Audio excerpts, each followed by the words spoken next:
বিয়েতে বাধার অদৃশ্য 60টি লক্ষণ। লক্ষণ নাম্বার 1, সবকিছু ঠিকঠাক হওয়ার পরেও হঠাৎ করে বিয়ের সম্বন্ধ ভেঙে যাওয়া। লক্ষণ নাম্বার 2, অযৌক্তিকভাবে বিয়ে নিয়ে ভয়, হতাশা, অনীহা এবং দুশ্চিন্তা লেগে থাকা।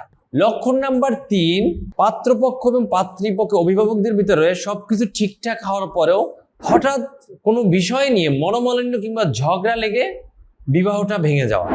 লক্ষণ নাম্বার 4, পাত্র পাত্রী একে অন্যের প্রতি হঠাৎ করে তীব্র ঘৃণা জন্ম নেওয়া এবং কুধারণা চলে আসা।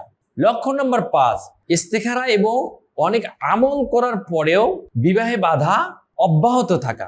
লক্ষণ নাম্বার 6, ঘন ঘন দুঃস্বপ্ন, বিয়ে নিয়ে ঘন ঘন দুঃস্বপ্ন দেখা কিংবা নিজের বিয়ে হতে থাকা অথবা অন্য কারো বিয়ে হতে থাকা এরকমটি স্বপ্নে দেখা।